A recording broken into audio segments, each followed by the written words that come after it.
In accordance with the customs of this university, I open the ceremony with the following words. Spiritus Sancti Gratia illumnut sensus et corda nostra. Please take your seat.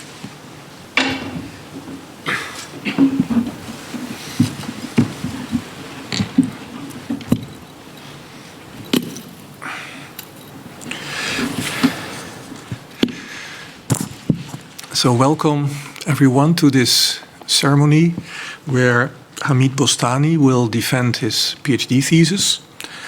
I now give the floor to the candidate for the degree of doctor. With the permission of the doctoral board and in order to obtain the degree of doctor from Radboud University in Nijmegen, I would like to defend in public my dissertation entitled Rethinking the Security of Machine Learning in Malware Detection.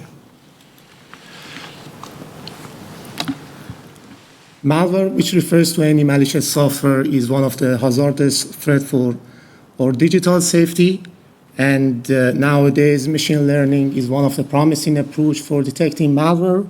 However, such systems suffers from evasion attacks that aims to bypass malware classifiers. Since the focus of the thesis is exploring the robustness of malware classifiers against such attacks, it would be fine to provide a quick background about evasion attacks and how evasion attacks work. Generally, for using machine learning for malware detection, we need to build a binary classifier, and after that, we can use this classifier for detecting malware. However, malware classifiers suffers from evasion attacks in its inference phase. For instance, an adversary can generate adversarial malware from the malware in a way that the malware classifier cannot classify the adversarial malware correctly. To explore this, the security of malware classifiers against such attack, we need to consider realism, which refers to real-world constraint that threat models and defenses need to take care. And for instance, adversarial malware should be installed on the victim machines, and if it cannot be installed correctly, it means that this adversarial malware is no longer malware. By keeping the realism in our mind, we start to explore the security of malware classifiers against this attack. We specifically proposed a problem space evasion attacks by addressing the concern related to the questionable threat models, and after that we propose an efficient technique based on the domain constraint to expose the adversarial vulnerability of malware classifiers.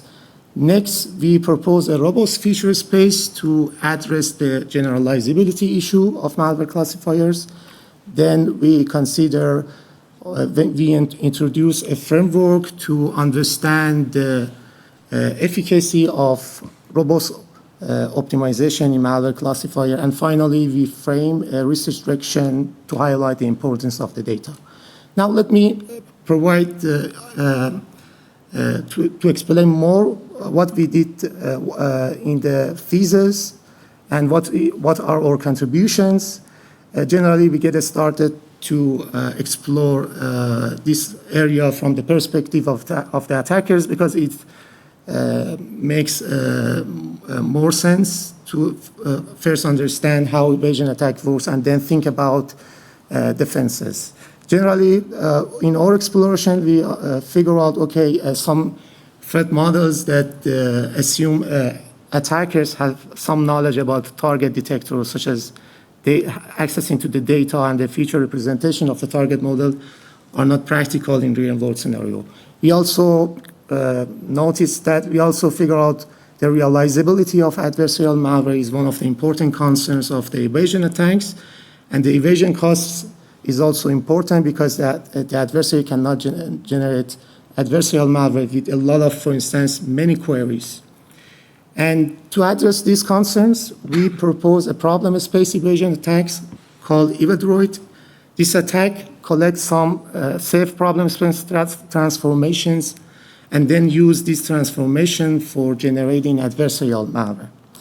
Evadoids have very interesting properties that makes this attack practical for using in real-world scenario. For instance, this attack is a detector agnostic because it's fully working under zero-knowledge settings. And our exploration in proposing practical evasion attacks highlights us that it's important to identify feasible vulnerabilities. To understand what I mean by the feasible vulnerabilities, assume that this image shows the feature space of our malware classifiers, and generally all the just a subset of this feature space can be feasible. It means that a subset of this space can include the representation of the valid apps or valid programs. For instance, as you can see here, X1 is not a valid representations because it cannot represent a valid object in the problem space, while X2 can do this. So it's important to identify the feasible vulnerabilities for defenders. Generally, we can use realistic problem space evasion attacks to identify the feasible vulnerabilities by generating realizable adversarial malware such as Z1 shown in the figure, in this figure. But we figure out using these attacks for identifying feasible vulnerabilities is not feasible or is not practical because of the high computational complexity of this attack, and also a specific and also these attacks usually are biased toward specific vulnerabilities. We use an alternative options, and the idea is capturing domain constraint in the feature space and then use this constraint for generating realizable adversarial malware in the feature space, such as X1 shown in the below figure. And this approach can improve the speed of detecting or identifying feasible vulnerabilities, and also it can uncover larger vulnerabilities. This thesis highlights that for having robust malware classifiers, it's necessary to address the generalizability issue of malware classifiers, because spurious correlations, which is one of the reasons of the generalizability issues, not only can reduce the generalizability of malware classifiers, but also can decrease the robustness of such system. Now, let me give you a quick example to clarify why. For instance, suppose our data set or training data set, the majority of malware sample of our training data set are from Amazon App Store, and goodware samples are mostly collected from Google Play Store. And if we use our classifier for, if we train our classifier by this data set, the classifier might learn market info as one of the most influential features. It means that the decision boundary of our classifier might rely heavily on the market info. So it's interesting for an adversary because it can easily change the market info in the malware and generate adversarial malware. To address this challenge, we propose a robust feature space, and the main idea of this approach is aligning the distribution of the malware and adversarial malware by using feature space transformations. And finally, we focus on the adversarially robust optimization, because for proposing a reliable defense, we need to understand how this technique works. Generally, our exploration shows that the efficacy of the robust optimizations is not clear, it is not fully clear in this domain, because the malware classifiers, the efficacy of this optimization are relied heavily on the different dimensions or different aspects such as data and classifiers. And to address this challenge, we propose a unified framework, and this framework defines some key factors such as model flexibility of classifiers, and by utilizing this framework, we can understand the complex interaction between factors and their impact on the efficacy of the malware classifier.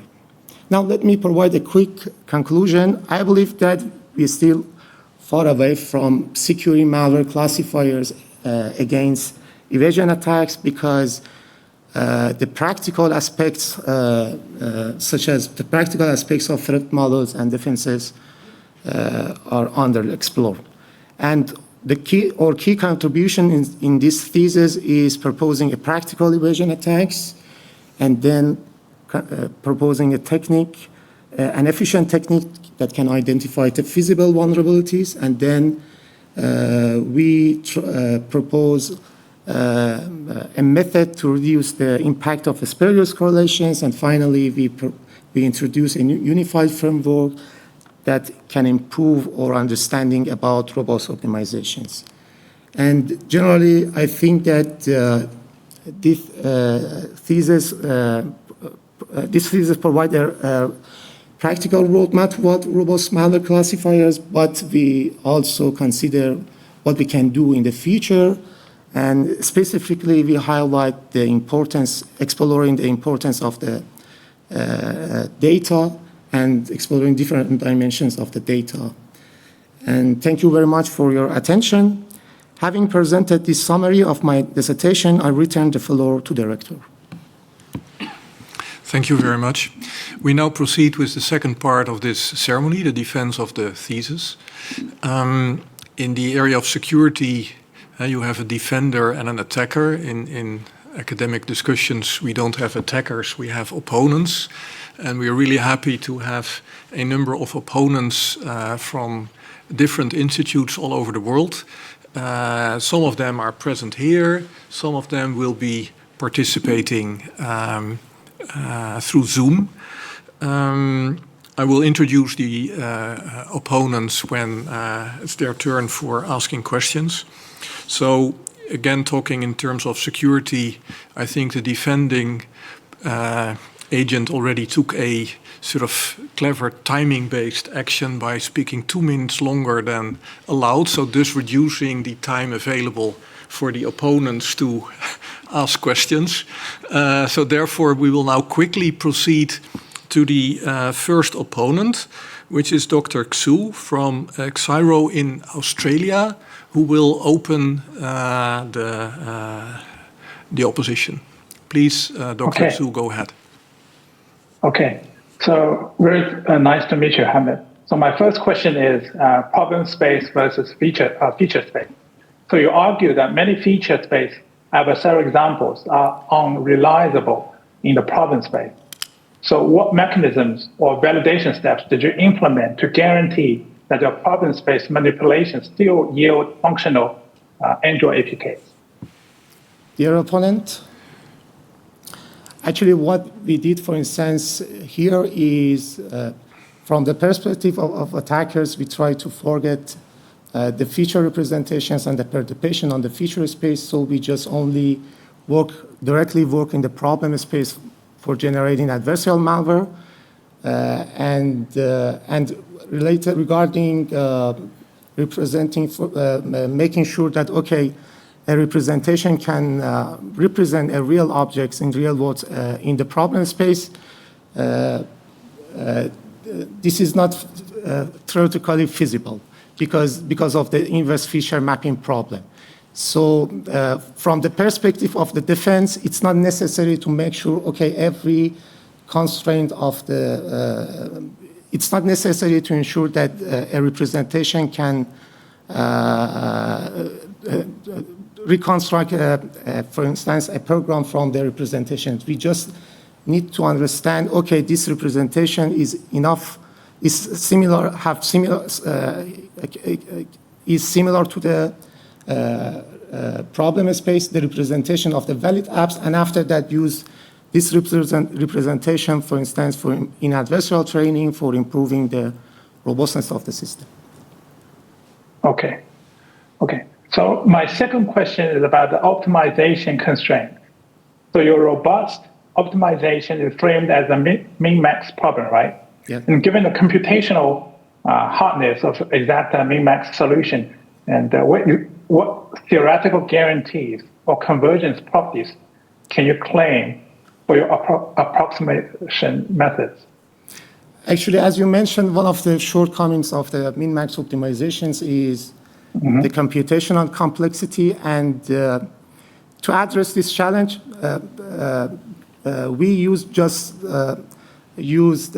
feature space evasion attacks in the inner optimizations for addressing the problem, and instead of using the problem space for generating adversarial malware, and then use the adversarial malware for adjusting the parameters of the malware classifiers. So it helped us to do an scalable experiments, because the feature space can, such as the PGD, can quickly find the adversarial perturbations. So, for instance, in our last research or last study, we use the PGD in the min-max optimizations, and after a few iterations, I think that the 10 iterations, the PGD could be converged. I believe that this approach is more feasible than, for instance, using a problem space evasion attacks. Long story short, it's not necessary to take care of realizable adversarial malware in min-max optimizations. We can use unrealizable, we can use feature space adversarial malware, but we must take care, it might be necessary to take care of some constraint. Okay. And my last question is about the spurious correlation as you presented. And it appears the spurious correlation is a critical weakness, right, as you presented. And in high-dimensional Android APK features, and nearly all correlations can be spurious. How do you separate these true functionality-driven features from accidental correlations? And how scalable is your method when feature space grows further, the dimensionality grows further? Yeah. Actually, the idea that we use in the thesis is first capturing, using the domain constraint from the representation of the samples in the feature space, and then represent or sample in another feature space, and the dimensions of that features are indeed some patterns that are relevant to the behavior of the, for instance, a malware sample or a goodware sample. If we train our classifier on this new feature space, classifiers rely on some pre-identified patterns rather than some simple features. And so it can decrease the risk of learning spurious correlations. Okay, thank you very much. Yeah, you're satisfied with the answer, Dr. Xu? Yeah, I'm good for the answer. Okay, thank you. Then the opposition will be continued by Dr. Caballero from the IMDEA Institute in Spain. Dear candidate, thank you for the invitation to the committee. I enjoyed reading your thesis. So my first question is about the obfuscation, right? And so you focus mostly on an obfuscation that adds unused code, right? Benign code, right? So what about other obfuscation? I mean, could the obfuscations be like about removing code, about actually like modifying the code? How would that actually would affect your whole approach? Dear opponent, actually using some problem space transformation or such as the ones that can remove something from the source code can change the it's a risky because it can change the functionality of the malware. So in our study, we just think about adding something to the malware. For instance, adding a benign snippet codes in the malware for generating adversarial malware. And moreover, as we mentioned in the thesis, that the main idea that we use for this is using some snippet codes that have already exist, and we just use a program slicing to collecting those benign snippet and then injecting those to the malware for generating adversarial malware. We can also use other techniques, other problem space transformations, such as injecting dummy codes, or I don't know, or using some predefined systems code. But the thing is, for us, it's not only just, we need to satisfy all the problem space constraints, and keeping or preserving the functionality is not the only problem space constraints. We also need to make sure that or adversarial malware is plausible. So it seems that using the code snippets that extracted from benign apps is a good candidate because it is a good candidate for generating adversarial malware because it helps us to make sure that our adversarial malware will be plausible. Okay, so following up on that question, I mean, it's clear that the obfuscation that you do, is good and it makes sense because, in some sense, it's semantics preserving, right? And also because the code is unused, it would probably give you like equivalence of the code. However, is that? My question there is that really needed? Because, if the goal is to preserve the malicious functionality, which makes sense, does that require semantic equivalence with the original one? Generally, we cannot make sure about the semantic equivalence between adversarial malware and malware because this is an open problem. We just only can check the executability and stability of the adversarial malware, and for doing this, that for making sure about satisfying this constraint, we inject the snippet code. That the adversarial payload in the obfuscation condition that cannot be detected during the pre-processing and also cannot be run during the runtime. And yes, it's not feasible to make sure about the functionality because we can make sure about the executability and the executability of the adversarial malware. And also in the thesis, we also take care a very simple idea, and the idea is considering trying to put some codes in the injected code that can just print something for the for the developer, and our exploration shows that this code cannot be executed. So because there is no something or related to this code in the line, so it means that parts cannot be executed. So so I think that it's a good sign that shows that the functionality cannot be changed after injecting the snippet code. But again, as I said, that we can just check the executability and also stability of the malware, not making sure about the functionality. So another of the goals that you mentioned is minimizing, in some sense, or increasing the evasion cost. So basically you want to minimize the number of queries, in some sense, to the classifier. Yes. Are there scenarios where that may not matter at all? You could have access to offline to the classifier, in which case the attacker would be able to freely do queries, right, without really that affecting their attack. So would removing that affect in any way the approach?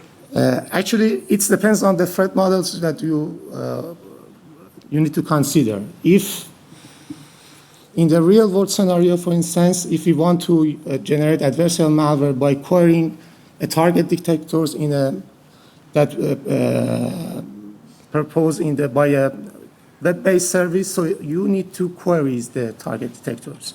So in this case, it's important to take care about the number of queries because you need to, for instance, pay for each queries, and this is not the only reasons. And another reasons is if the target detectors might block you if the number of queries increased.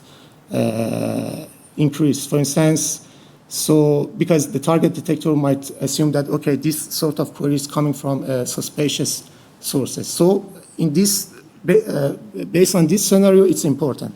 But yes, if you can access the a target detector, so the number of queries cannot be a bottleneck or cannot be a concern. So throughout the thesis, you use this term, and you refer to vulnerabilities of malware classifiers, right? And to me, when I think of vulnerabilities, I think of software. Yeah. I don't think of a machine learning model, right? So why do you think we should think about vulnerabilities in here, or simply should we just because the way I think about this is, okay, there is a lack of robustness, if you want, in the model, but I'm not really sure why we should consider that a vulnerability of the model. So can you elaborate on that? Dear opponent, generally what we mean here is the shortcomings of the classifiers in classifying the input samples, especially the input samples that are crafted with the adversary. And in this context, the adversarial vulnerabilities and the vulnerabilities means this. But yes, if we, for instance, want to do a research in the software domain, the vulnerability of the software is different from this domain, because in that case, we need to, for instance, understand some errors in the software. And as far as I know, this terminology is common in the adversarial machine learning model. Yeah, that would be all. Okay, thank you. The opposition will be continued by Professor Conti from the Università di Padova in Italy. Thank you, and thanks for the presentation to the candidate, and congratulations for your work. The quality of which is also underlined by the good set of publications you had. So moving to the questions, my first question is about these Evidroid attacks that you proposed, where you show that you can craft basically malicious input. The question is about the scope of that system, particularly as you stated in section 1.2, you focus specifically on a static method. As you know, there are also dynamic methods, there are also hybrid methods where you combine both static and dynamic methodologies. So the question is how, if and how much, to what extent your methodology could be applied, whether it could be applied, and what are your elaboration and consideration this on also dynamic and hybrid methods. Dear opponent, many thanks for your kind words. Actually, I believe that for us, the dynamic analysis and the static analysis have some similarities. For instance, in both cases, we want to generate adversarial malware. And in generating adversarial malware, for instance, in the static analysis, we need to change the source code. And also in the dynamic analysis, we also need to change the discourse, change the source code. What is important for us is, or changing can fool the detectors. For instance, in the static analysis, or changing, changing the source code or the real objects can lead to fooling the machine learning that rely on the static analysis. However, in the dynamic analysis, these changes, that changing the source code can also change the systems that rely on the behavior of the programs. So the difference is in this part. That making sure about or changes in the malware can provide some impact on the behavior it's important for the dynamic analysis, or change in the static analysis, we should make sure that these changes can impact the decision or the reasoning of the static analysis. But the thing is, there are a lot of overlap. For instance, in the static analysis, we need to make sure, preserving the semantics. In the dynamic analysis, we also need to make sure the preserve semantics. But yes, it's clear that our technique for making sure about this preserved semantics is different. Generally, the concept is similar, and the technique that we can use, the general idea for generating adversarial malware for both technique is similar, but the constraints that should be satisfied is different. And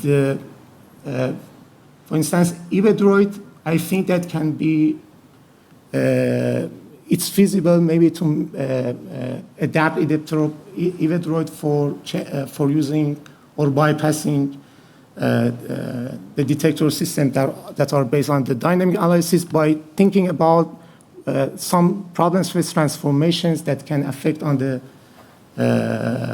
reasoning of a dynamic analysis.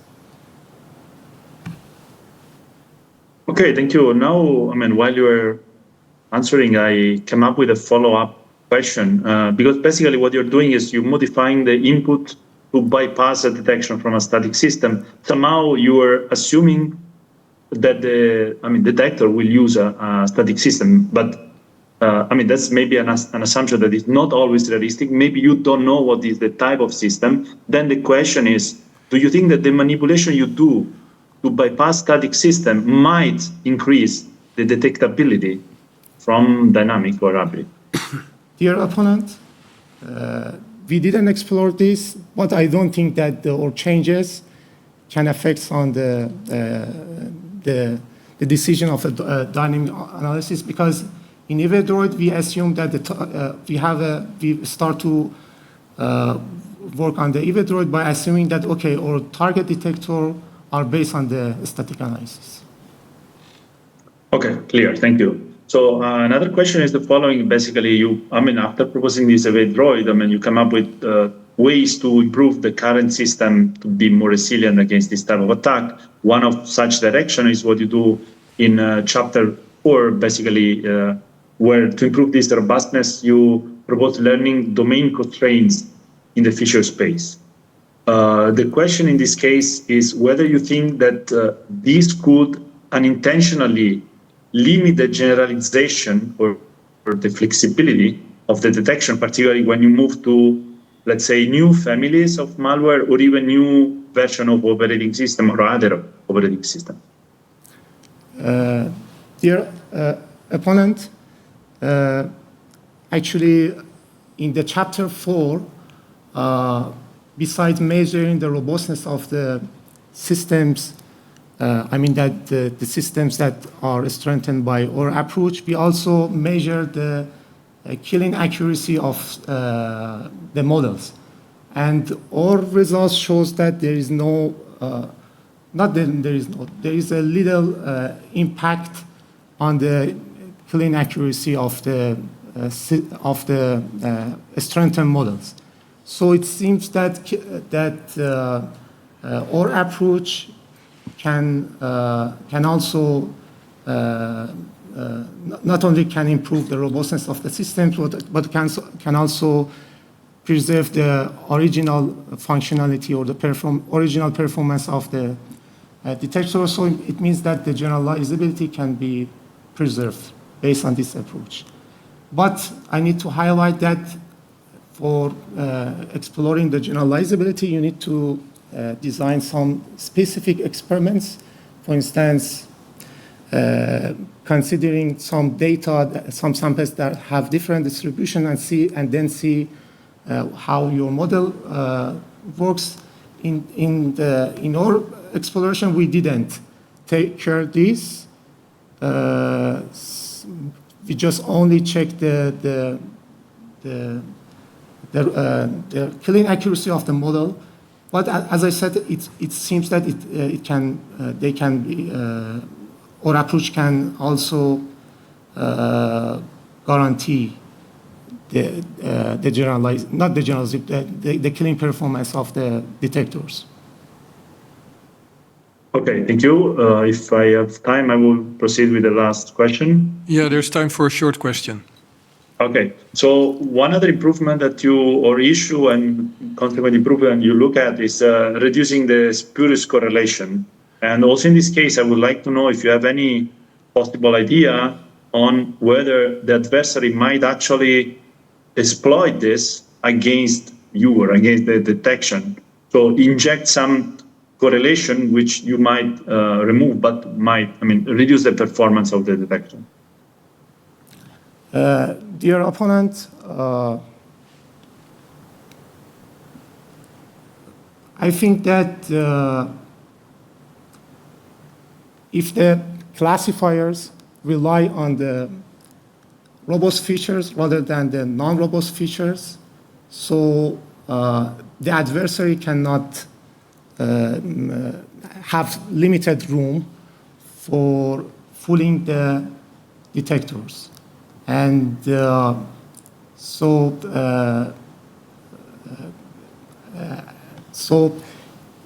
for the, and if the a malware classifier rely on the spurious correlations, so there are some rooms for the adversaries, because for the adversaries it's important to change some features that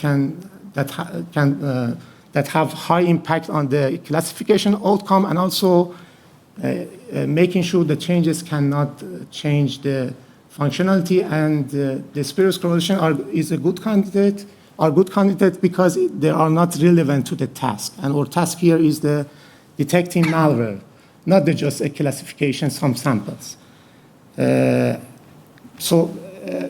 story short, I believe that reducing the spurious correlations help the model to learn robust features rather than the non-robust features. And if we can do this, we can say that, okay, our model, the robustness of our model against adversarial attacks can be improved for sure. Okay, so it should be hard for an adversary to hide anything in these non-robust features. That's what you're saying. Yes. Okay, thank you. I've done with my questions. Okay, thank you. Then the opposition will be continued by Professor Rieck from the Technical University in Berlin, Germany. Yes, so thanks for the invitation and congratulations on a really great thesis. I'm happy that you tackled the problem of problem space attacks, because so many work overlooks this problem. So this is really very nice. You have asked so many questions about evade droid, but I have to ask further ones. And I would like to learn a bit more about the theoretical limitations of the approach. So it's a black box approach, so it should in theory work against all possible static detectors. Can you maybe comment a bit on this? Is this right, my remark? And what's your perception or view on this? Dear opponent, thank you very much for your kind words. In that study, we tried to make sure whether Evaderoid can bypass different detectors that works with different feature representations. For instance, we consider Mamadroid, and also Durbin and API and opcode SVM. And our experimentation showed that Evaderoid is able to fool this sort of detectors. But we don't claim, Evaderoid can bypass any kinds of malware classifiers that use different static analysis, that are based on the different static analysis. But at least we can say that this attack is more practical in comparison with the other attacks in the literature, because it can bypass different types of malware classifiers. So what would be necessary to build a static detector that cannot be evaded?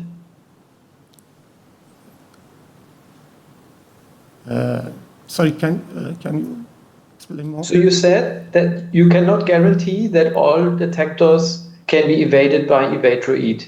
And my question is, what does this detector need so that it is not evaded?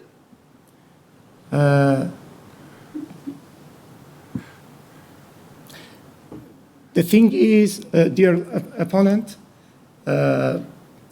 if you think about this problem from the perspective the attackers, yes, maybe it does not make sense, because if the Evaderoid cannot bypass any malware classifiers. But if you look to the problem from the perspective of the defenders, this attack is useful because at least it led you to uncover some vulnerabilities of your malware classifiers.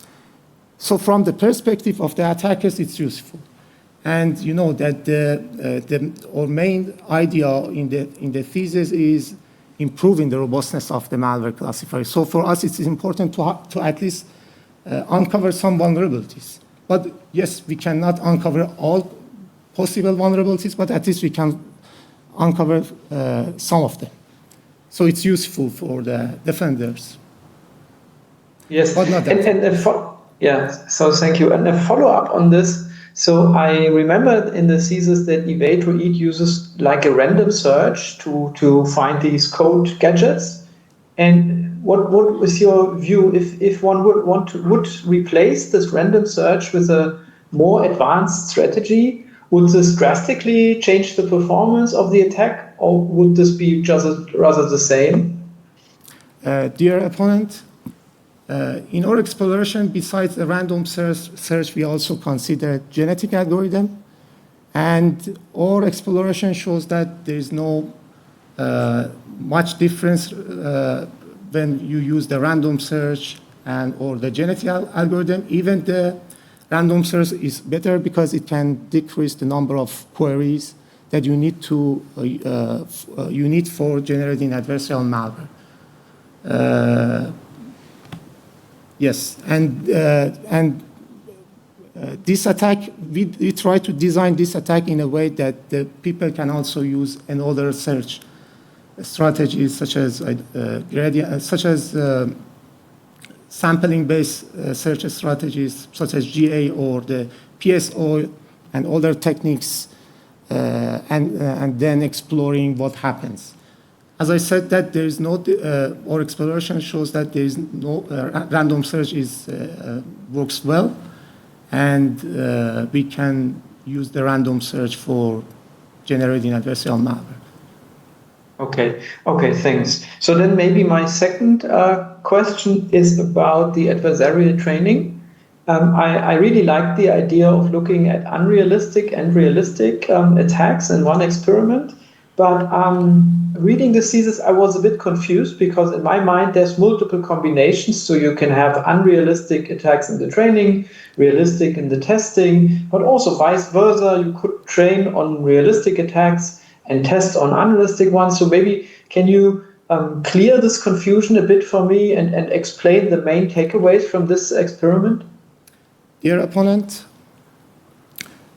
for evaluating the robustness of the systems or malware classifiers, it's necessary to use a realistic evasion attacks because you want to understand, because by, for instance, using unrealistic evasion attacks, you cannot understand the performance or robustness of your classifiers.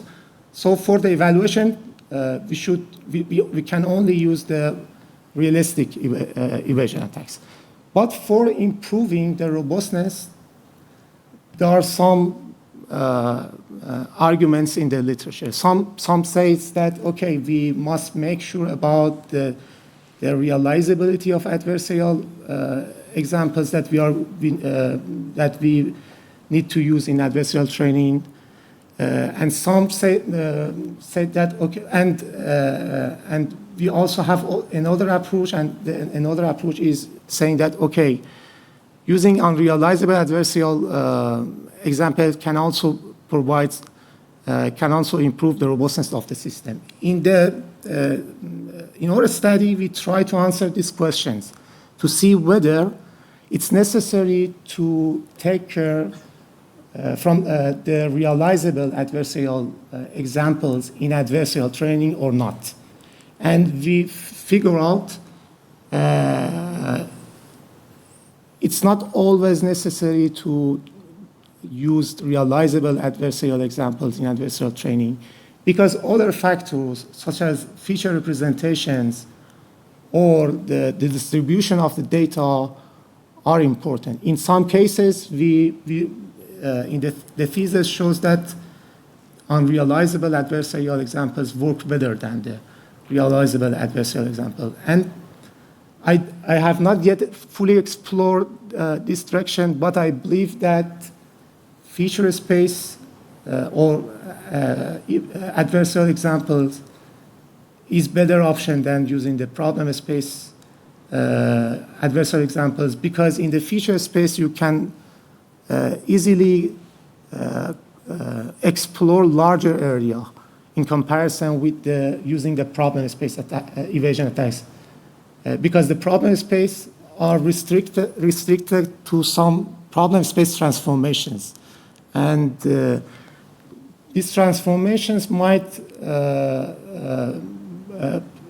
provide some bias for uncovering the vulnerabilities. So it seems that I think that the feature space is better options, but we just need to make sure some constraint in addition to the regular constraint that the people use, such as norm-bounded or etc.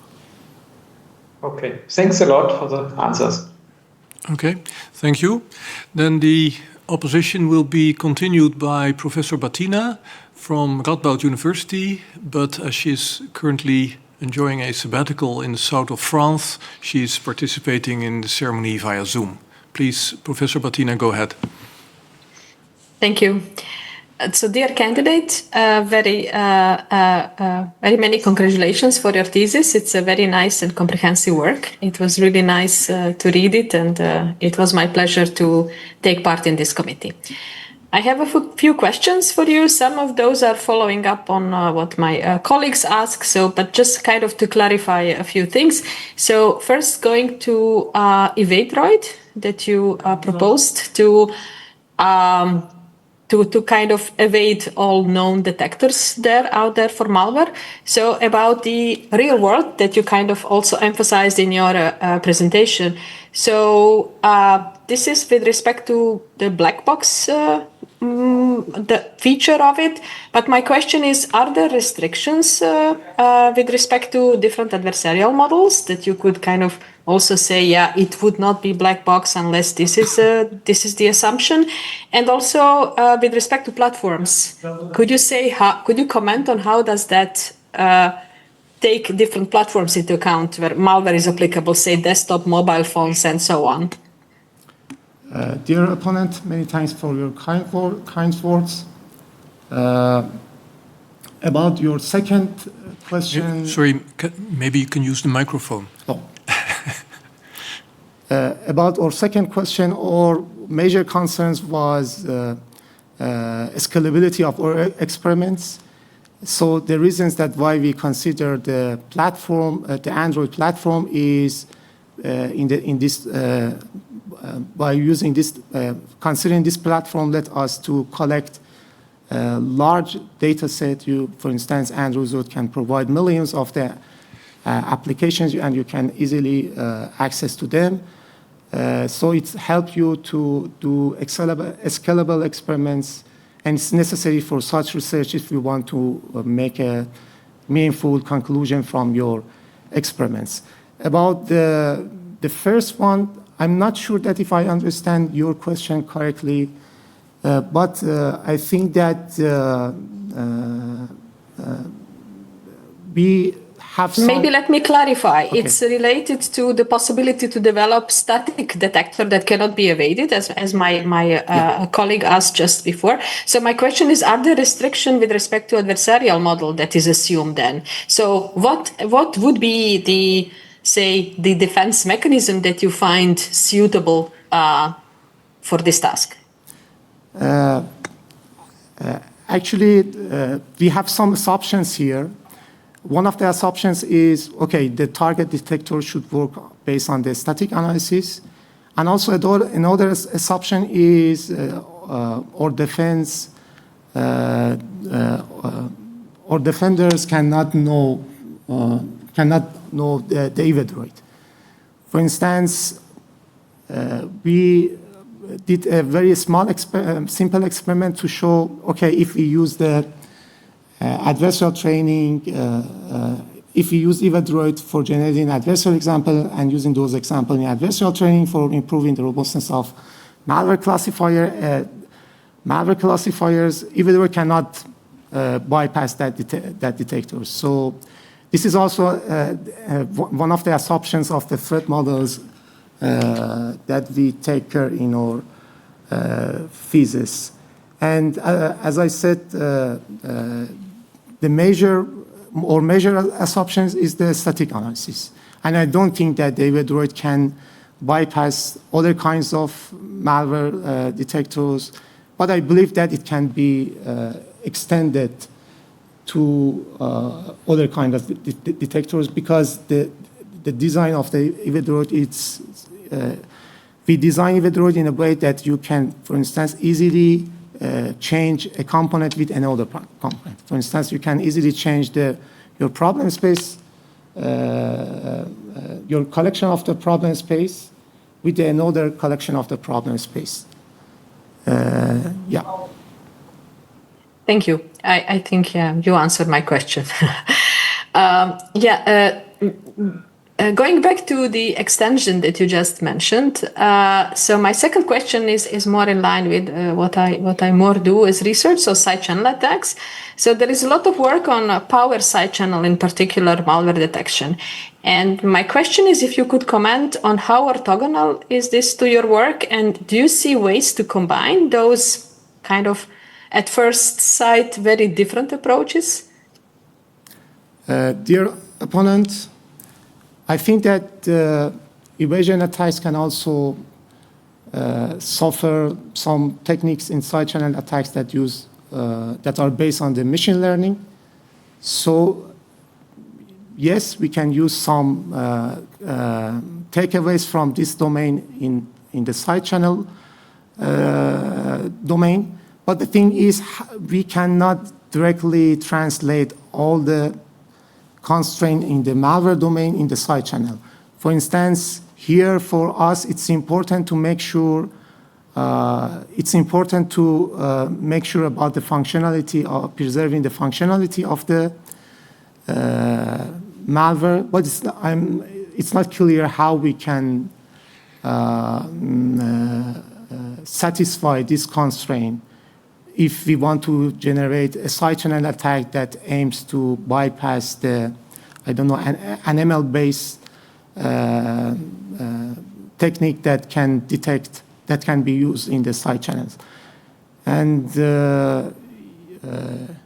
But if side channel information can help detect malware, then there must be a way also to help in detection, knowing this information, right? Either with training different classifiers or like thinking about more advanced attacks that could combine the ideas. A very brief answer, please. Dear opponent, I think yes. But the thing is, in our thesis, we just consider very classical machine learning models and not the very classical static-based analysis technique that are not some advanced techniques such as what you mentioned. Okay, thank you. I now give the floor to Dr. Picek from Radboud University. Thank you. Your microphone. Excellent. Thank you. Dear candidate, thank you for the nice thesis and excellent work that are basically the thesis itself. So I have a couple of questions. Let's start with the title, Rethinking the Security of Machine Learning in Malware Detection. So what is so special about malware detection? So could we exchange Rethinking the Security of Machine Learning and then something else? So what is the unique challenge with malware detection? Dear opponent, thank you very much for your kind words. The most important thing in this domain is the realism. For instance, it's important to consider this concern in your threat models. And if you forget the realism, and I think that this domain can be similar to the other domains such as computer visions. For instance, you can use the PGD. PGD is a technique originally presented for the image, and use the PGD for making a malware to adversarial malware, and then say that, okay, report some results and say that, okay, we can use a malware classifier with 100% of success rate. So, but this is not a realistic or a practical approach. And I think that the unique difference of this domain with the other domains such as computer visions is the constraint or real-world constraint that we need to take care in exploring this region, this domain. Thank you. Since you mentioned PhD attack, I will go to chapter 4, page 71, where you present PhD attack under L1 bound and feature space domain constraint. So maybe you know it. So why L1 bound? Why not L2 bound, L infinity? Why L1?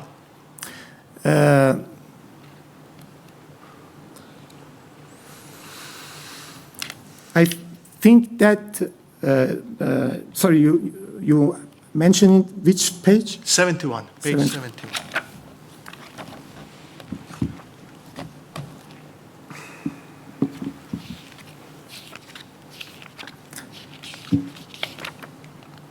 Okay. Dear opponent, for us, the number of changes is was important in this or exploration.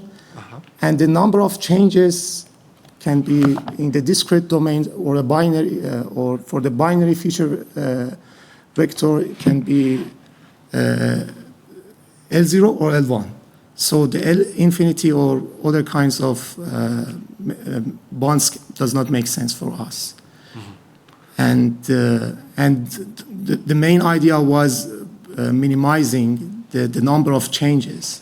And the number of changes is changing a feature, a value of the feature. So we consider the L1 norm in the PhD. Okay, thank you. Chapter 5 is called Enhancing Adversarial Robustness with Robust Feature Space. And then chapter 6 is Enhancing Adversarial Robustness with Robust Optimization. So you have two ways how you are enhancing robustness. Which one to use? Did you try to use both? Dear opponent, I think that we need to take care of both because we have two problems. The first one is the generalizability issues, and we aim to address this challenge because, as I said during my presentation, the generalizability issues can also decrease the robustness of the malware classifier. So it's necessary to address this challenge. About the chapter that we explored, robust optimization, I think that it's also necessary because based on the people, because adversarial training is one of the, maybe not the one, or maybe is the most successful technique for protecting ML system. So yes, we also need to take care or understand the efficacy of the adversarial training in this domain. We can use both. For instance, using a robust feature space to preparing or representation in the training data set, and then use the adversarial training for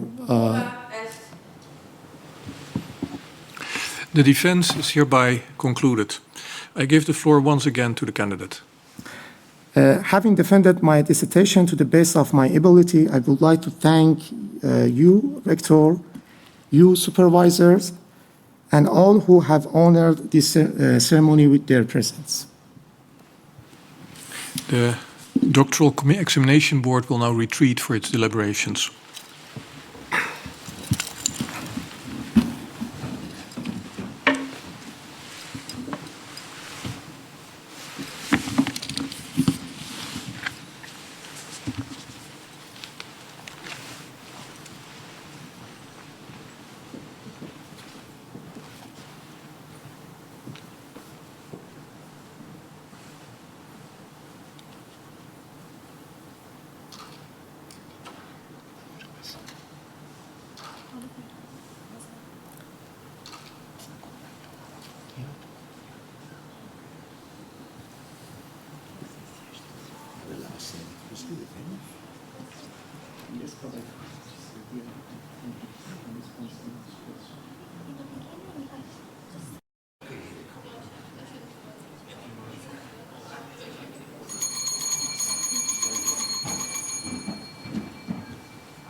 On behalf of the doctorate board of Radboud University, we have decided to award you the degree of doctor. I invite the supervisor, Dr. Bostani, to discharge the task assigned to her. With the power entrusted by law to the doctorate board, I hereby confer upon you, Hamid Bostani, born in Shiraz, the title of doctor from Radboud University, Nijmegen, to which are attached all the associated legal and customary rights and duties with respect to academia and society. As proof thereof, I present you with this doctoral diploma signed by the rector and the doctoral thesis supervisors.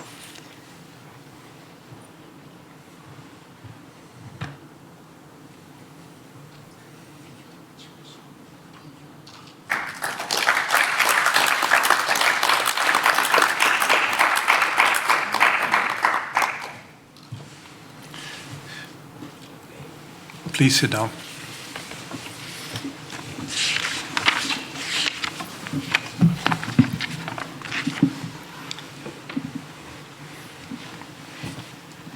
So, as is customary, there is a laudatio that follows for the newly minted PhD. So I would begin with a few words that I have prepared for you. Dear Hamid, I am sure that at times during your PhD, it might have felt like this day would never arrive, but you made it to the finish line. And for that, you should be very proud of yourself and of this achievement. We all know that a PhD journey certainly comes with its own set of challenges. But boy, did you have a trial by fire. You officially started your PhD on 1st of October 2020. Moved to the Netherlands with your young family, and 2 weeks later, the Netherlands implemented partial lockdown. This meant you had to start your PhD working from home, which at the time was the small guest house apartment on campus. You were not only preoccupied by having to figure out your own research path, but also had to take care of your family and make sure that you were adjusting, or they were adjusting to their new life in the Netherlands, after having left your family support structures back home in Iran.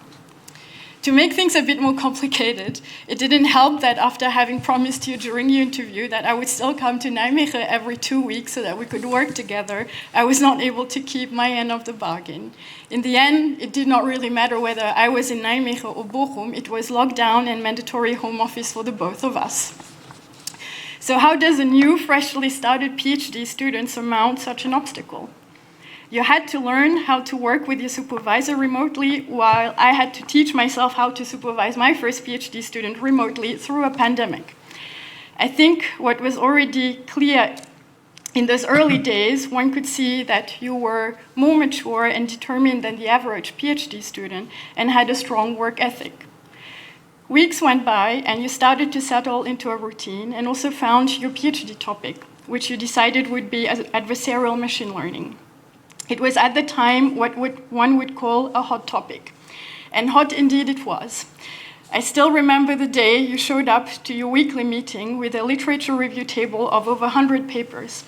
At the time, we thought it would be a nice idea to write this up as a systematization of knowledge paper, but also we quickly gave up on this idea because as the number of new literature that appeared on a daily basis was hard to keep up with. However, you did not read those 100 papers in vain. You did find a gap, the proverbial research gap.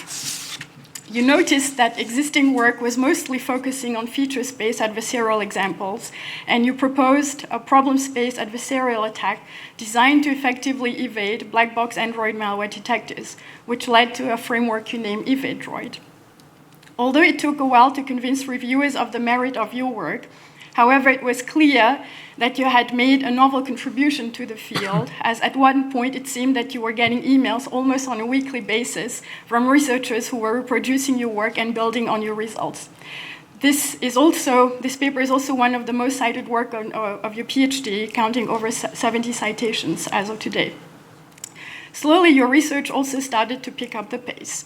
You had successful collaborations with Zahra and Gunesh, and members of the data science group, namely Zhengyu Tao and Zuran Liu, both of whom completed their PhD with Martha Larsen. During the third year of your PhD, you did a 6-month research visit to King's College London and University College London, where you worked with Fabio Pierazzi and Lorenzo Cavallaro on exploring how to use adversarial training to harden malware classifiers. This research visit, although scientifically enriching, was also a tough personal decision for you, as your family decided to move back to Iran while you stayed in London focusing on your work. As I said at the beginning, you certainly did not take the easiest path to getting a PhD degree, but I do hope that when you look back on this journey, you can cherish those moments and take those learnings with you as you now embark on the next step of your academic career to pursue a postdoc in Luxembourg. Dear Hamid, congratulations to you, congratulations to your family on this great achievement. Tabrik Megiyam, Dr. Bostani.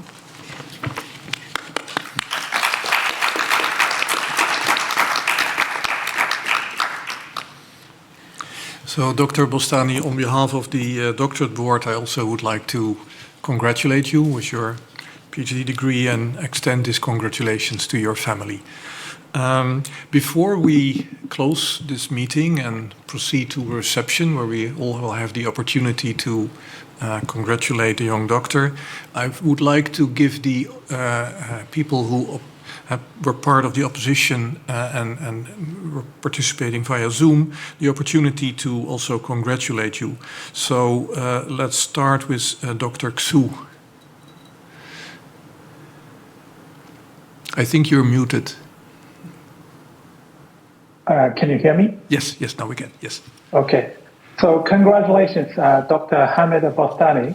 And I think you're not only fighting against the malware, but also fighting against the virus, right? When you are doing your PhD time.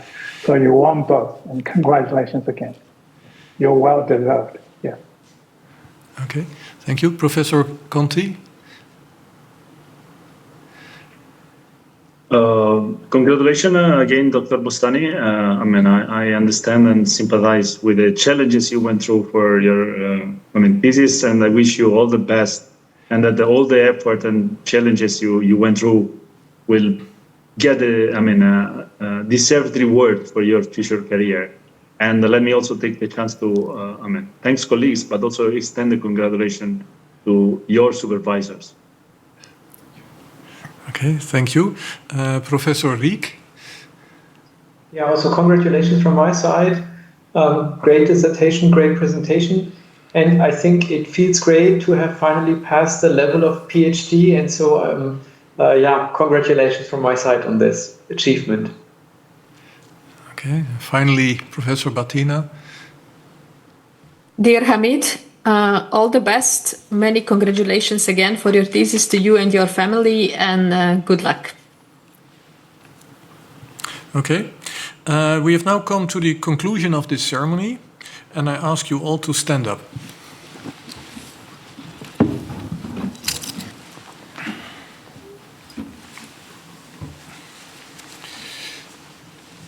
I would like to close with the following words. Gratia tibi agimus omnipotens Deus, pro omnibus beneficiis tuis, qui vivis et regnas per omnia saecula saeculorum.